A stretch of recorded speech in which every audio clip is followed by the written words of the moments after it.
membantu presentasi pada hari ini? Langsung saja ke materi pertama di sana. Baiklah, di sini saya akan menjelaskan materi yang pertama, yaitu komponen dalam perencanaan program layanan bimbingan dan fasilitasi MUI atau SD. Yang pertama yaitu analisis kebutuhan dapat dilakukan dengan teknik yang ini seperti yang pertama observasi perilaku siswa di kelas maupun di luar kelas. Lalu yang kedua yaitu wawancara dengan siswa dan guru. Lalu yang ketiga penyebaran angket ataupun kuesioner. Lalu yang keempat ini dokumentasi seperti rapor catatan perkembangan siswa. Melalui analisis ini dapat mengetahui permasalahan yang sering muncul seperti kegiatan belajar, kurangnya disiplin, rendahnya percaya diri atau masalah interaksi sosial. Lalu yang kedua adalah perumusan tujuan program. Perumusan tujuan program tujuannya adalah untuk yang pertama membantu siswa memahami diri sendiri, lalu mengembangkan kemampuan sosial dan emosional, meningkatkan keterampilan belajar, dan membentuk sikap dengan nilai yang positif. Lalu yang ketiga penentuan jenis layanan. Jenis layanan dalam BK di MI atau SD disesuaikan dengan kebutuhan peserta didik. Yang pertama yaitu layanan orientasi untuk membantu siswa mengenali lingkungan sekolah. Lalu yang kedua adalah layanan informasi untuk membentuk pengetahuan yang dibutuhkan siswa. Lalu yang ketiga layanan bimbingan belajar untuk membantu mengatasi kesulitan belajar. Yang keempat layanan konseling program untuk menangani masalah individu. Yang kelima layanan bimbingan kelompok untuk membangun siswa melalui interaksi kelompok.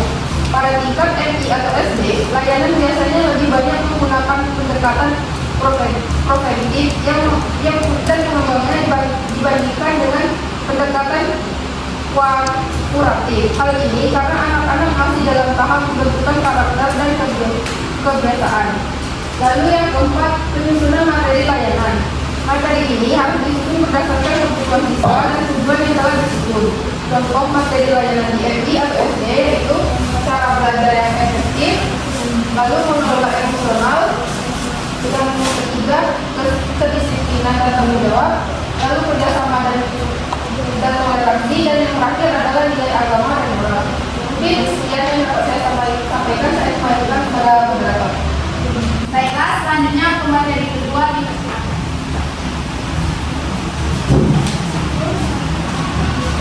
Baiklah teman-teman, di sini saya akan melanjutkan materi dari rekan saya tadi, bagian 5 yaitu menunjukkan strategi dan metode. Strategi dan metode digunakan dalam layanan BK harus disesuaikan dengan karakteristik siswa MI atau SD yang cenderung aktif, senang bermain, dan belajar melalui pengalamannya langsung. Beberapa metode dapat digunakan seperti bermain peran, kemudian ada diskusi kelompok kecil, dan yang terakhir itu bercerita atau dongeng. Kemudian yang keenam ada penjadwalan program. Penjadwalan program merupakan komponen penting agar program BK dapat dilaksanakan secara sistematis dan berkelanjutan. Program biasanya disusun dalam beberapa bentuk, yaitu pertama ada program tahunan atau kuota, kemudian kedua ada program semester atau promes, kemudian yang ketiga ada program bulanan atau mingguan. Penjadwalan juga harus mempertimbangkan waktu belajar siswa agar tidak mengganggu kegiatan pembelajaran utamanya. Kemudian yang ketujuh adalah menentukan media dan sarana. Media dan sarana berfungsi sebagai alat bantu dalam pelaksanaan layanan BK. Penggunaan media yang tepat dapat meningkatkan efektivitas penyampaian materi. Media yang dapat digunakan di MI atau SD antara lain yang pertama itu ada gambar atau poster, kemudian yang kedua ada video edukatif, kemudian ada lembar kerja siswa atau LKPD, kemudian yang keempat ada alat peraga sederhana. Kemudian yang ke-8 itu ada evaluasi program. Evaluasi merupakan proses untuk penilaian keberhasilan program BK yang telah dilaksanakan. Evaluasi dilakukan untuk mengetahui apakah tujuan program telah tercapai atau belum. Evaluasi dapat dilakukan melalui yang pertama itu ada observasi perubahan perilaku siswa, kemudian yang kedua ada angket atau kuesioner, kemudian yang ketiga ada wawancara, dan yang keempat ada penilaian kegiatan. Kemudian yang terakhir yaitu ada tindak lanjut atau follow up. Merupakan langkah terakhir dalam perencanaan program BK. Berdasarkan hasil evaluasi, guru dapat yang pertama memberikan layanan lanjutan kepada siswa yang masih membutuhkan bantuan. Kemudian yang kedua yaitu memperbaiki metode atau strategi yang kurang efektif, dan yang ketiga yaitu mengembangkan program baru yang lebih sesuai. Baiklah, hanya itu saya kembalikan ke moderator. Baik, kepada materi kedua silakan.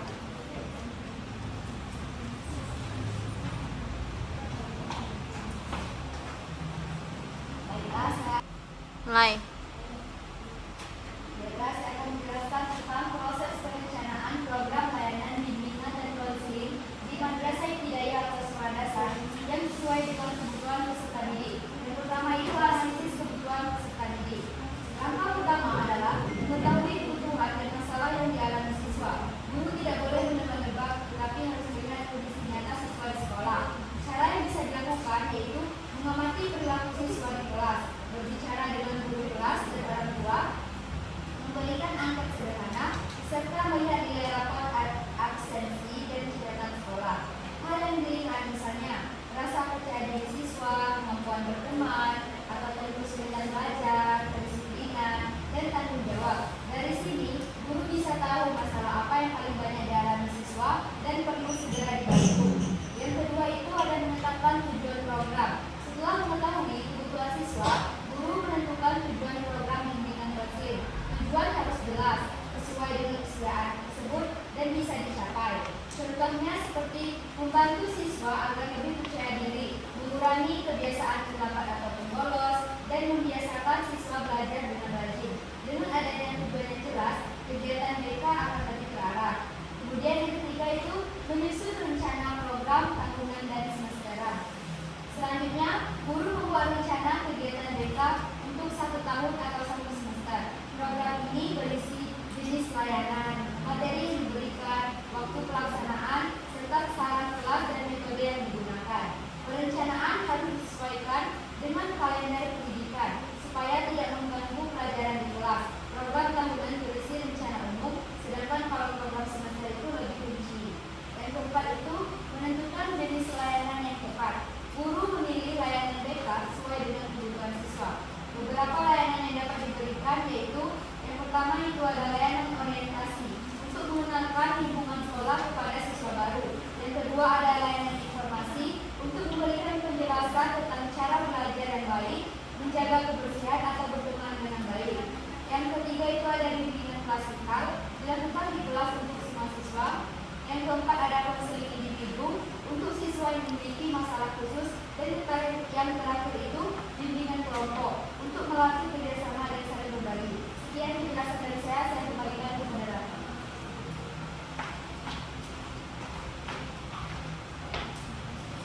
Baik, kepada pemateri keempat dipersilakan.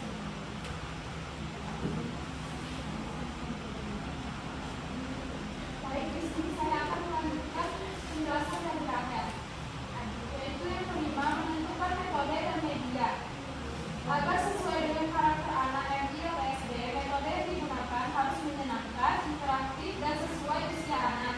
Contohnya, bermain peran, diskusi sederhana, cerita inspiratif, gambar atau video edukatif. Penggunaan media dan metode pembelajaran yang menarik dapat meningkatkan partisipasi siswa, serta siswa lebih mudah memahami materi. Yang keenam, melibatkan pihak terkait. Perencanaan program BK tidak bisa dilakukan sendiri. Guru BK, guru kelas harus bekerja sama dengan kepala sekolah, guru mata pelajaran, orang tua, dan wali kelas. Kerjasama ini penting agar program konsisten antara sekolah dan rumah. Yang ketujuh, menyusun evaluasi program. Setiap program harus dievaluasi untuk mengetahui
tidak dikelola dengan baik, program BK yang dirancang bisa menjadi terlalu umum dan kurang menyentuh kebutuhan spesifik siswa. Yang ketujuh, kurangnya data yang valid dan sistematis. Perencanaan program BK seharusnya berbasis data yang akurat, namun dalam kenyataannya pengelolaan data siswa seringkali belum optimal. Kendalanya ini meliputi yang pertama, data siswa tidak lengkap atau tidak diperbarui. Yang kedua, tidak adanya instrumen pengumpulan data yang baku. Yang ketiga, kurangnya kemampuan guru dalam menganalisis data. Akibatnya, program BK yang disusun kurang berbasis pada kondisi nyata siswa dan cenderung bersifat umum. Yang ke-8 itu beban administrasi guru yang tinggi. Guru tidak hanya bertugas sebagai mengajar, tetapi juga harus menyelesaikan berbagai tugas administrasi seperti penyusunan perangkat pembelajaran, laporan penilaian, dan kegiatan lainnya. Dampak terhadap perencanaan BK adalah yang pertama, waktu dan energi guru terkuras untuk administrasi. Yang kedua, perencanaan BK menjadi kurang mendalam. Yang ketiga, kurangnya inovasi dalam penyusunan program. Hal ini menyebabkan program BK seringkali tidak seimbang dan kurang variatif. Yang terakhir, minimnya pelatihan dan pengembangan profesional. Pengembangan kompetensi guru dalam bidang BK sangat penting, namun kesempatan untuk mengikuti pelatihannya masih terbatas. Secara lebih rinci, dampaknya yang pertama, guru kurang memahami teknik-teknik terbaru dalam BK. Yang kedua, program yang disusun kurang inovatif. Dan yang terakhir, ada guru kesulitan menghadapi perkembangan siswa yang semakin kompleks. Tanpa adanya pelatihan yang berkelanjutan, maka kualitas guru dalam perencanaan program BK akan sulit ditingkatkan. Baik, selanjutnya sesi tanya jawab kepada teman-teman yang ingin bertanya, silakan. Cynthia, Pekti, Rizda. Pada Cynthia, silakan.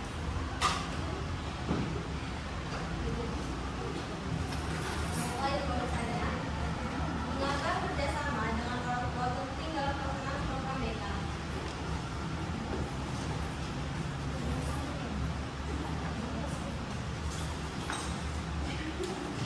Kepada Pekti, silakan. Baik, ini pertanyaan kepada kelompok 1. Bagaimana hubungan antara tujuan program BK? Bagaimana hubungan antara tujuan program BK yang tidak memenuhi prinsip SMART dengan kegagalan implementasi layanan di lapangan? Yang saya kembalikan ke moderator. Kepada Rizda, silakan.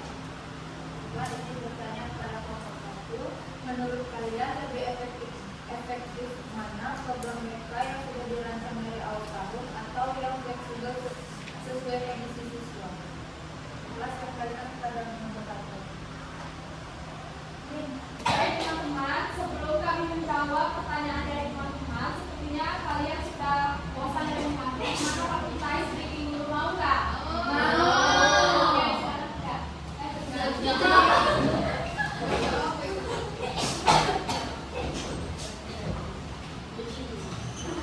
Dua, tiga. Tangan kanan, tangan kiri, mempunyai jari.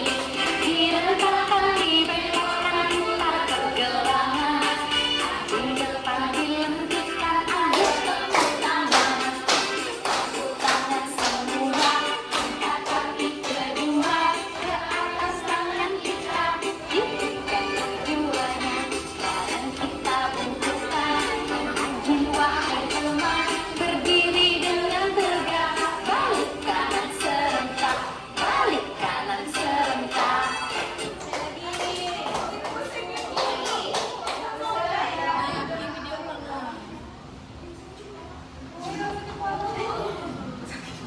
Breaking awal pembelajaran. 1, 2, 3. Tangan kanan, tangan kiri, mempunyai jari. Diletakkan, dibengkokkan, putar pergelangan. Acung depan dilentikan, ayo tepuk tangan. Tepuk tangan semua, angkat kaki kedua. Ke atas tangan kita, hidupkan keduanya. Badan kita bungkuskan, jiwa hai teman. Berdiri dengan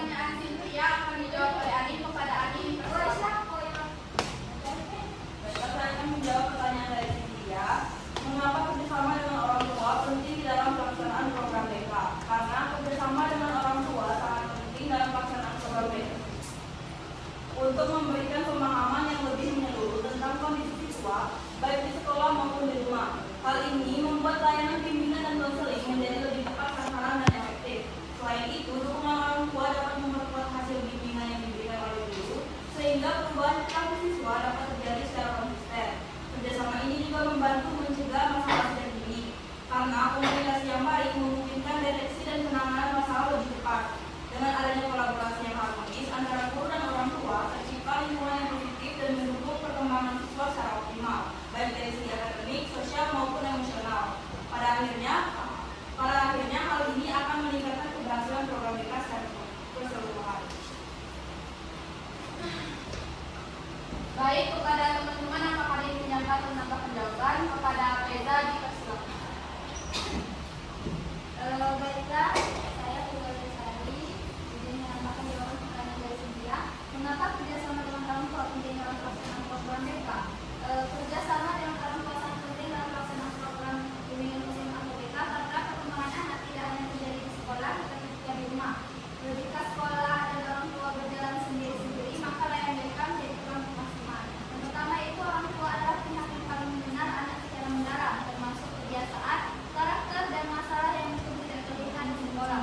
Informasi dari orang tua membantu guru akan konselor memahami kondisi siswa secara lebih betul. Yang kedua yaitu kerjasama ini membuat layanan BK menjadi berkesinambungan. Apa yang dibimbing di sekolah seperti disiplin, tanggung jawab, terus atau cara belajarnya dapat diperkuat kembali di rumah. Dengan begitu perkembangannya menjadi lebih konsisten. Yang ketiga yaitu keterlibatan orang tua dapat membantu dalam pencegahan dan penanganan masalah sejak dini. Misalnya, jika anak mulai menunjukkan perubahan perilaku, orang tua dan guru bisa segera berdiskusi dan mencari solusi bersama. Yang keempat yaitu kerjasama ini juga meningkatkan rasa tanggung jawab bersama terhadap perkembangan anak. Orang tua tidak hanya menyerahkan sepenuhnya kepada sekolah, tetapi juga ikut berperan aktif dalam mendukung keberhasilan program BK. Jadi, dapat disimpulkan bahwa kerjasama dengan orang tua itu penting karena dapat mendukung keberhasilan layanan BK secara menyeluruh, baik di lingkungan sekolah maupun di rumah, sehingga perkembangan siswa menjadi lebih optimal. Terima kasih, saya silakan kepada Menteri. Baik, apakah masih ada yang ingin menambah atau menambahkan? Jika tidak ada, kepada Cynthia apakah sudah jelas? Selanjutnya pertanyaan dari Fetty yang akan dijawab oleh Nurul. Kepada Nurul dipersilakan.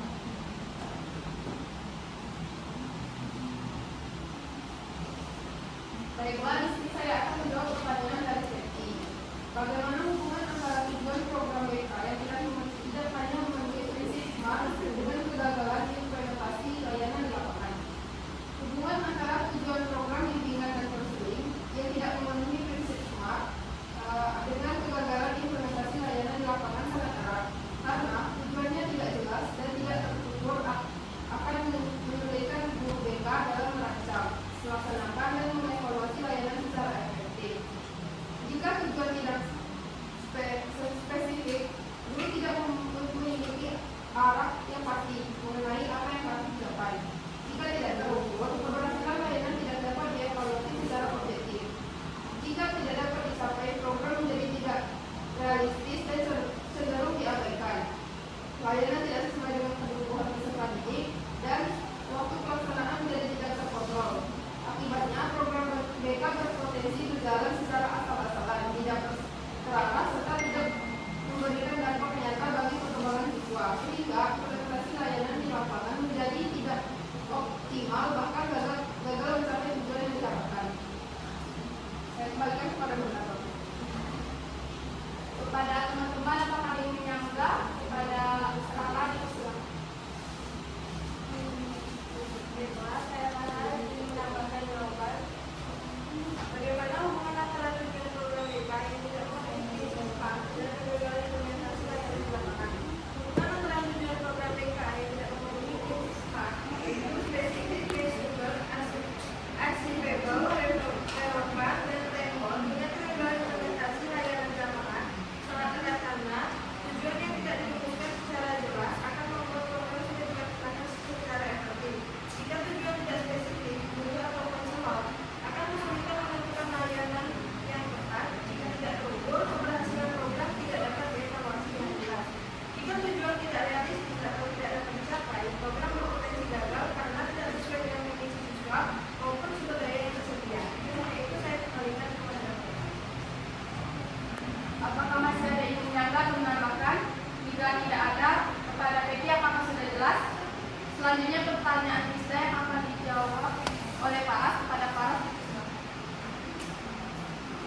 pertanyaan dari Rizka. Menurut kalian lebih efektif mana program mereka yang sudah dirancang dari awal tahun atau yang fleksibel sesuai kondisi siswa? Menurut saya yang lebih efektif adalah program mereka yang dirancang dari awal tahun tetapi tetap fleksibel dalam pelaksanaannya. Program yang disusun sejak awal tahun memberikan arah yang jelas, tujuan yang terukur, serta memudahkan guru BK dalam mengatur jadwal dan jenis layanan. Dengan perencanaan yang matang, kegiatan BK menjadi lebih sistematis dan tidak berjalan secara spontan tanpa arah. Namun, karena kebutuhan dan permasalahan siswa bisa berubah-ubah sewaktu, program tersebut harus tetap fleksibel. Guru BK perlu menyesuaikan layanan dengan kondisi nyata di lapangan agar benar-benar membantu siswa. Jadi kombinasi antara perencanaan yang baik dan fleksibilitas adalah yang paling efektif. Baik, itu saja saya berikan. Baik, kepada teman-teman ingin dapat menambahkan kepada Ihsan. Menurut kalian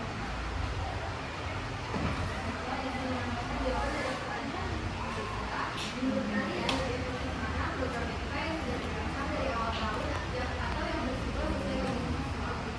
Menurut saya, program BK yang fleksibel sesuai dengan kondisi siswa cenderung lebih efektif dibandingkan yang dirancang waktu dari awal tahun. Karena pendekatan adaptif membutuhkan konselor merespon kebutuhan aktual siswa seperti masalah yang memang mendadak, tantangan unik atau dinamika siswa dengan intervensi tepat, waktu yang relevan sehingga meningkatkan partisipasi dan hasil efektif. Program yang sudah dirancang sejak awal memang memberikan struktur dan efisiensi alokasi sumber daya, tetapi seringkali gagal mengakomodasi perubahan atau perubahan seperti krisis kepribadian siswa atau peristiwa sekolah yang berujung pada ketidakefektifan jika tidak disesuaikan. Kombinasi idealnya adalah kerangka awal yang kuat yang berkomunikasi, memastikan program BK tetap proaktif sekaligus responsif terhadap realitas lapangan untuk dapat optimal bagi perkembangan siswa. Mungkin hanya itu saya kembalikan kepada Bapak. Baik, apakah masih ada yang ingin menambahkan kepada Anita dipersilakan? Baik, dengan menambahkan jawaban atas pertanyaan Rizka, menurut kalian lebih efektif mana program BK yang sudah dirancang dari awal tahun atau yang fleksibel sesuai kondisi siswa? Menurut saya tidak bisa dibilang salah satu sepenuhnya lebih efektif. Yang paling baik justru menggabungkan keduanya. Program BK yang dirancang dari awal tahun penting karena memberi di arah yang jelas. Guru BK punya tujuan, jadwal, dan materi yang terstruktur sehingga layanan bisa berjalan rapi dan tidak asal-asalan. Namun, program yang fleksibel sesuai kondisi siswa juga sangat penting. Masalah siswa sering berubah-ubah dan tidak bisa diprediksi. Jadi, guru BK hanya bisa menyesuaikan layanan dengan kebutuhan nyata di lapangan. Kalau harus memilih, program yang fleksibel biasanya lebih efektif dalam membantu siswa secara langsung. Tapi, tanpa perencanaan awal, program bisa jadi tidak terarah. Jadi, yang paling ideal adalah tetap punya rencana di awal tahun, tapi fleksibel dalam pelaksanaannya. Sekian, terima kasih. Saya kembalikan kepada